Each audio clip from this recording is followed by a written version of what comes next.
One of my favorite games to come out in the last few years is just a little known game called Hollow Knight. You might have heard about it before, and before you go thinking, what? This dude dropped Hollow Knight? His opinions on everything must therefore be invalid. No. Let me explain. Pandemic hits the world, so there I am looking for games to buy, and the Hollow Knight happens to be one of them. So I boot up the game, and there I am, ready to experience one of my favorite games ever made. But little did I know, I was a stupid little dumb baby gamer at the time. For the few hours I did put in the game, I was well over lost. Where did I need to go? What did I have to do? Why was I even here? And to top it all off, I died a lot and lost all my money and died even more. So you know what 2020 Brandon did? He dropped the game, he refunded it, and he left the game with a bitter taste in his mouth. And he wouldn't touch the game until a year later. I don't know what happened in that span of a year, but I was compelled to give Hollow Knight a second chance. So I bought it again, and from there, the game clicked with me. I didn't mind getting lost in the game. I enjoyed the difficulty that it presented me with, as overcoming the challenges gave an even greater feeling of triumph. There were so many things that I found to love about this game, and to think that I initially dropped it at first surprises me. Why did I? Was it a change in me, or was it because I gave it the second chance that it needed? I can make a whole video talk about how great the game was and what it means to me, but you know, there's already a lot of videos out there that explain it better, so go watch those.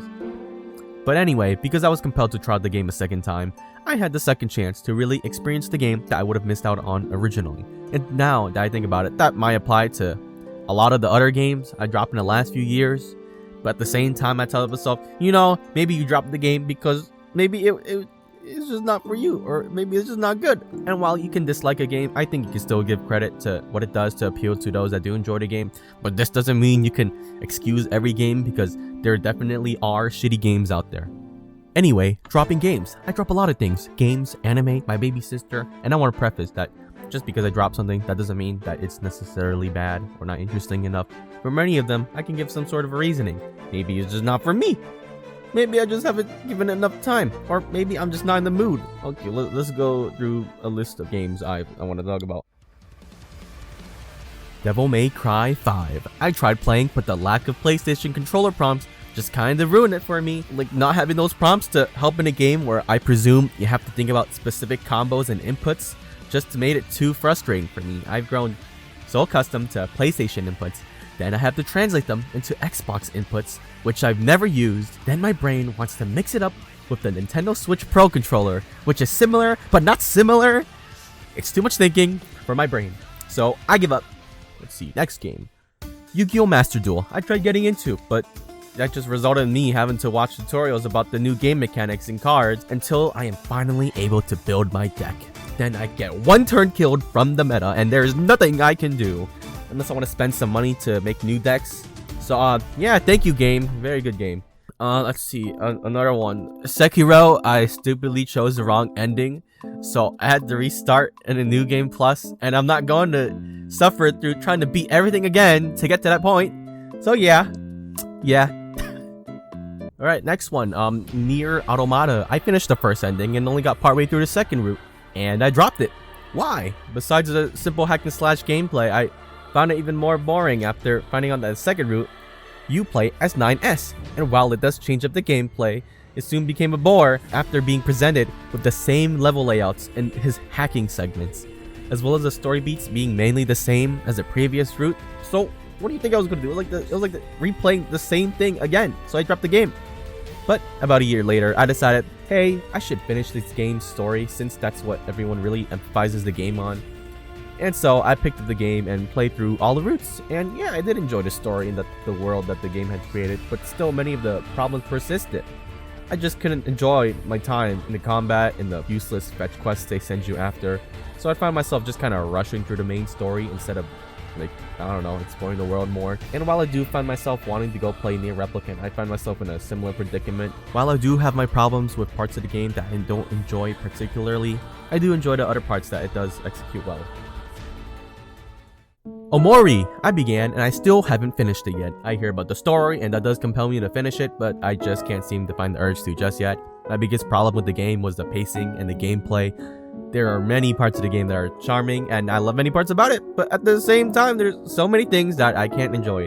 The slow pacing throughout many parts of the story, and the filler in between all of the engaging story beats.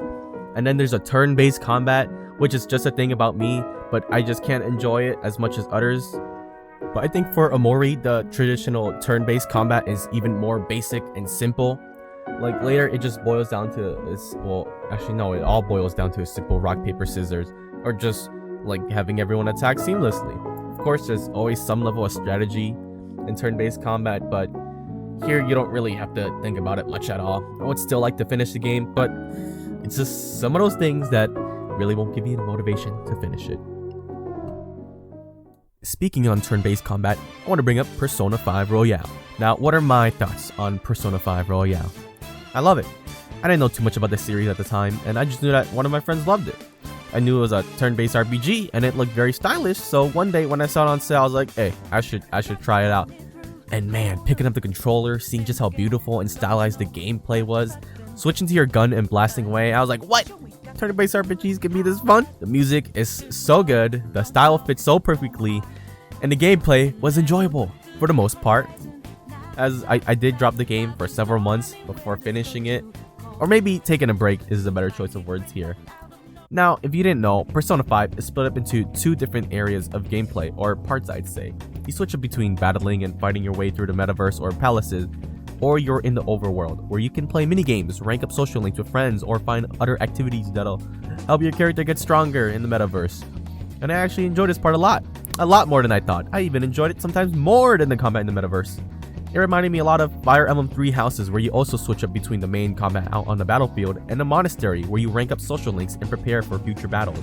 And I enjoyed the system a lot. It switches up the gameplay so you don't ever get too tired of one or the other, as well as being rewarded in the combat-sided gameplay if you do engage in the social aspects. For Persona 5, I mainly enjoyed this part for most of the game, as most of the characters are good, because at the end of the day, who thought these characters would be good? But you could just choose to ignore them, really. Now, the combat was fun for the most part. I really enjoyed the style at the time, but I'm not sure if it's just me, but seeing an all-out attack for the 300th time is very different from seeing it for the first time.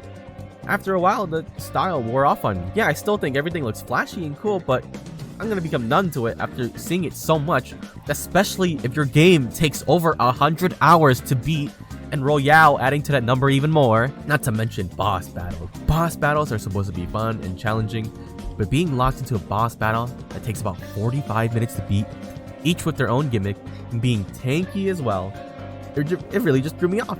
I found myself just dreading through a handful of these bosses, especially Okumura. It's just, he's just a boss with a stupid gimmick or mechanic. The only antagonists I really enjoyed fighting was Maruki and Akechi, because I think they're interesting and better written characters. Also, during one of the more important boss fights, I died and I had to fight this tanky enemy for another hour. It's just losing and having to repeat a 30-minute battle or longer. It's just so annoying. And playing the game for so long felt kind of draining. I definitely felt that the game could have been trimmed down more, since the game takes over 100 hours to beat. Even though I love the game, I still put it down for a good while before going on to finish it. But besides those low points for me, I really do love the game and think that if you're interested in the game, go and check it out. It's just released on Steam recently as well, so now is the best time to get into the Persona series. Now, at the end of the day, I'm also to blame for just dropping games. I don't know, maybe I'm just not in the right mood to play a certain game. I know Red Dead Redemption and The Witcher are probably great games, but I just couldn't get into them at the time. But I'm sure many of us are somewhat like this. You know something is good, but you just haven't really given yourself the time to invest in it. Or maybe the game just isn't for you. And there's still a bunch of other games I could have mentioned, but maybe I'll talk about them later. I don't know. What was the main point I was trying to say? I'm not even sure anymore. These are just some games I didn't bother finishing. Anyway, this is my first time trying to make a video like this. Maybe you like it, maybe you don't. Maybe my opinions angered you enough. Or maybe no one watched this. I plan to give more shitty opinions on the internet, so thanks if you watched to the end, or you should subscribe and listen to me rant on more.